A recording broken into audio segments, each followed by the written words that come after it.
So is there anything you can do for this face of mine? There's lots of things we can do for this face. If you don't do anything else for your skin, the most important thing would be sunscreen every day. Okay. You do that? Yes. Okay. Yes, I do. Good answer. So what I recommend is SPF 30 for day-to-day routine, which is in and out of the car, driving around town, going to lunch. If you're going to be out all day at the beach or pool or outdoor activity or sports, then 50 or higher. Reapplying every 2 to 3 hours. Okay. So let's take a look with the mirror and tell me if you have any concerns. So what has happened is this has fallen, you know, these wrinkles. And my crow's feet don't bother me that much, but Okay. you tell me what you see. Okay. So in general, Botox is for the upper third of the face. Botox helps to relax muscles. So Botox can be used for the frown area, forehead lines, and around the eyes. I have a lot of patients that tell me that they like these lines or their expression lines or they earn those lines. So a few wrinkles are okay, a few lines are okay.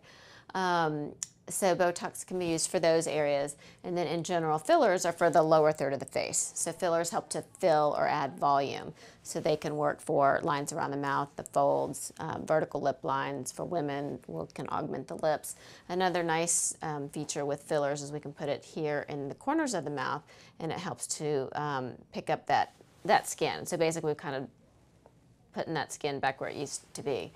So we can inject this area. So I'm pretty typical. Gravity has taken its course. Gravity's taken its course, and we just want to pick up that tissue and move it back where it used to be. So with these fillers, we call it liquid facelift. The combination of Botox and Juvederm literally can take 5-10 years, if not more, off a face. So by the combination of the two, they have a synergistic effect. So again, Botox to relax the muscles, fillers to fill in and replace lost volume. And can you do it like all in one setting? Do or it do you all have, at the same time, really? Or some people like to do baby steps. And I always say Rome wasn't built in a day. So we can do Botox first, come back a few weeks later, do the filler. With filler, typically I recommend to put the full amount in that you need for full correction, because sometimes if you only put about half of what somebody needs, they're going to come back and say, oh, it didn't work. And it's not like it didn't work, we just didn't put enough in for full correction. But some people are a little apprehensive or nervous about the procedure, so that's okay. We can put a little bit in, and then I'll say come back in 2 or 3 weeks, and we can do a little bit more. You can always put more in. You can't take it out. Do guys ask for different things than girls? They do. So sometimes what bothers men is different than women. Women want, in some cases, upper cheek augmentation and lips, whereas men don't care about that at all. A lot of times men are more concerned about jowls or the frown. So this is a great area for Botox for people who have really deep furrows here. They call these the 11s. The combination of Botox and filler. So again, Botox is going to relax the muscle, prevent that contraction. So what that does is help prevent the lines from getting any deeper, and it helps to soften lines that you have. And then if you like the results and you keep up with it, ideally it's going to help prevent you from getting new lines. And is there anything you can do here? And then so back to this, we can also put a little filler in there. So if the lines are really deep, they're not going to go away completely with just Botox. You can fill them as well. And then for the neck area, there's a variety of lasers that are used for skin tightening.